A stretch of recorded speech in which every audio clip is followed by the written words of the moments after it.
Hello, I'm Matteo, the Chief Mobile Opinionist, here at Tech Travel Geeks, and this is the Tech Travel Geeks long-term review of the Vivo X51 Pro 5G, a first almost flagship from Vivo launched here in Europe.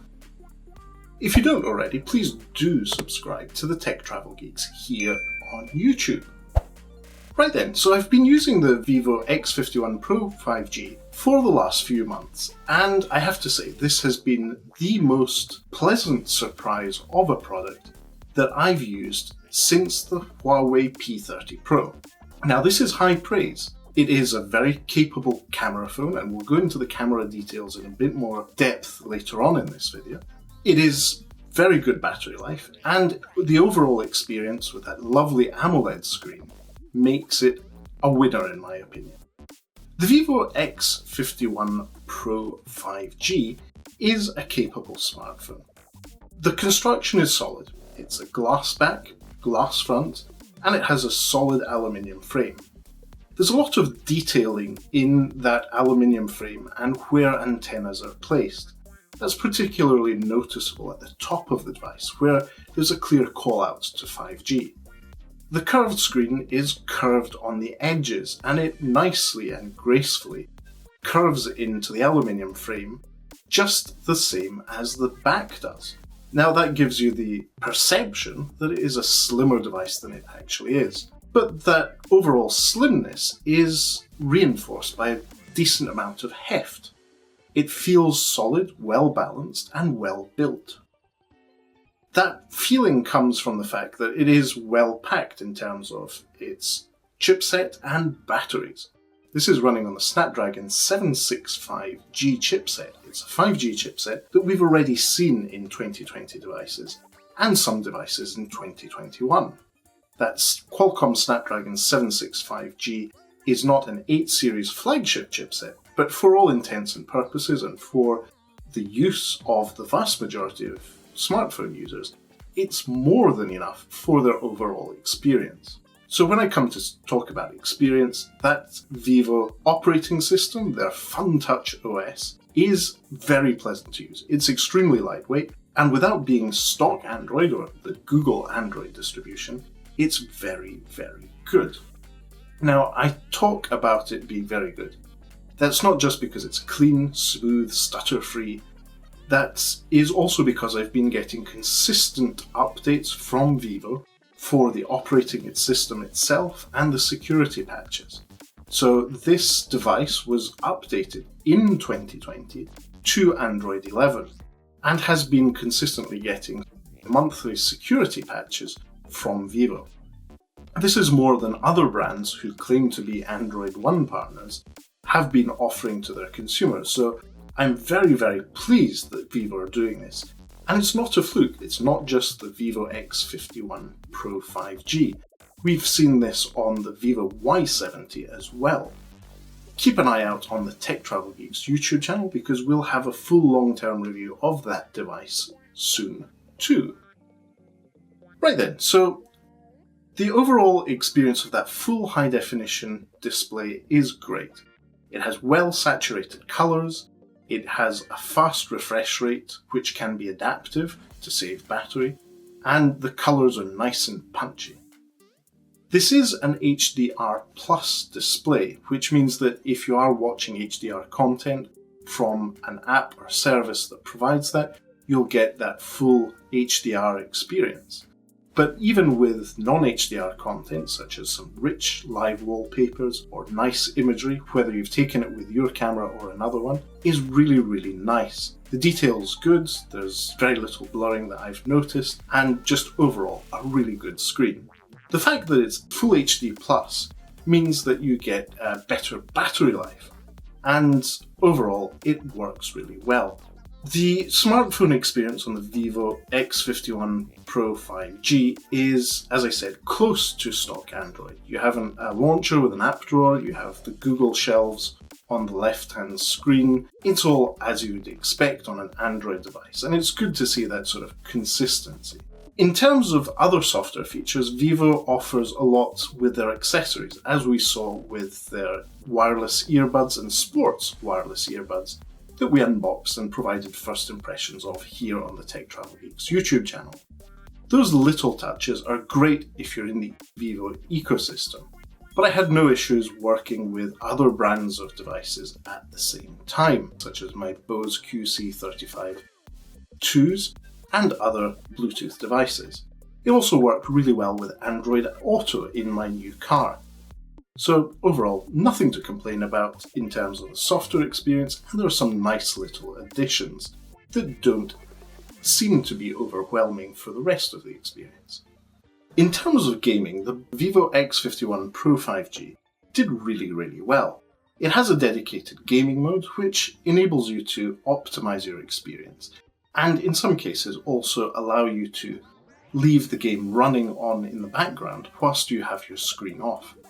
This type of functionality also works on other apps that contain video as well, so you can dim your screen or switch it off and carry on listening to content as you go about your day. So this may be something that providers such as YouTube and others won't want you to do, but Vivo add that as a nice little extra touch through FunTouch OS. Excuse the pun there. In terms of charging, the Vivo X51 Pro 5G offers their fast charge, the Vivo version of Oppo's VOOC charging, and that's really fast. I can get a half charge in around about half an hour from that charger. Sadly, the reviewed unit we were provided with had a European charger, but I do have a EU to UK plug adapter, so that worked great. I can confirm that this also works with other power delivery chargers, so you can quickly top up your smartphone from around about 10% to full in just over an hour. The smartphone itself is powered by a 4350 mAh battery. In heavy use, both taking video, photographs, and using it as my main smartphone, the Vivo X51 Pro 5G lasted a full day and still had plenty left over. If I had a quiet day in lockdown where I wasn't using the smartphone as much out and about, and I didn't leave it on charge at night, I still had plenty the next day, and if I needed to top up quickly, that was a great option. Let's move on to talk about the cameras on the Vivo X51 Pro 5G. It has a really cool setup for cameras. So the main sensor is a 48 megapixel camera. What makes this particularly special is that it has gimbal stabilization. It's not just optical image stabilization, as we've seen in other smartphones, but it's actually mounted on a gimbal, which gives you an extra level of smoothness when filming video in shaky situations, as well as offering you even better low-light performance when handheld. That 48 megapixel camera is paired with an 8 megapixel periscope telephoto camera that offers you 5 times optical zoom, and it works very well for an 8 megapixel sensor. Color reproduction isn't as deep and as saturated as we get from the main 48 megapixel sensor, but for example, if you're out at the park and wanting to take pictures of swans, it's perfect for that situation. There is also a 13 megapixel portrait camera, which is a telephoto camera, which offers you the equivalent of 3 times optical zoom.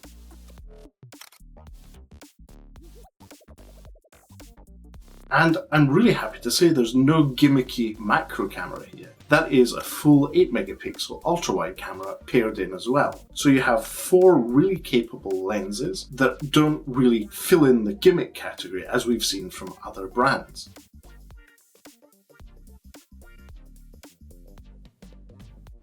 The front-facing camera is pretty decent as well. It's a 32 megapixel selfie shooter, which is in a dot or cutout in the screen at the top left-hand side of the screen. It's not an autofocus sensor, but the overall reproduction is great, and through software, Vivo offer a portrait mode that works very well. One of the areas that really surprised me with the Vivo X51 Pro 5G was not only the raw photography in normal use, is that software prowess that they demonstrated with nighttime photography. Yes, being able to take long exposure astrophotography shots was really great. With a tripod, with around about 3-minute exposure, I was able to take some pretty impressive shots over the course of the winter. We've had a nice few clear nights, and I was really blown away by what it did. There was a significant difference in the colour science that Vivo have applied to their cameras compared to, say, my Google Pixel 5 or other devices. But overall, the output of those astrophotography and low light shots was very pleasing to the eye, and something that I think will blow many people away once they get to grips with it. That's probably down to the 48 megapixel gimbal mounted camera, which I really liked. And as I said at the beginning of this review, this device, in my view, is the true heir to the Huawei P30 Pro in terms of its overall software experience with Google services, and more importantly, with that great setup of cameras that don't have any redundant or sticker cameras, as our friend Miriam likes to call them. So, to conclude this long-term review of the Vivo X51 Pro 5G, I would say this is a really good deal. Sadly, it's not as widely available to purchase as other smartphones in the market. I'm still to find a network carrier in the UK that offers the Vivo X51 Pro 5G within their portfolio, but it is available from Amazon, and we'll leave you some links in the description.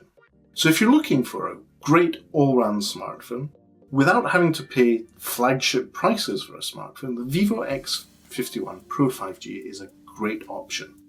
Great cameras, great software experience. In the 3 months or so that I've been using this device, it's had great software updates and I've had no issues with it at all. Fast charging is great, but battery life itself is consistent with a day of heavy use. So I would say the only thing that's missing, in my opinion, is a headphone jack. But luckily Vivo offer you a USB Type-C to 3.5mm adapter in the box, as well as the charger, the cable, and a set of earphones. If you haven't already, please do check out our unboxing and first impressions videos that we have on the Tech Travel Geeks YouTube channel. But for now, I will be sad because I have to say goodbye to the Vivo X51 Pro 5G and send it back to Vivo, who very kindly provided us with this review unit. As usual, Vivo had no input into our review process and will have this device returned to them soon. So thank you for watching. If you don't already, as I said, please do subscribe to the Tech Travel Geeks here on YouTube. And if you have any further questions, feel free to leave a comment in the section below. For now, thanks for watching and goodbye from me.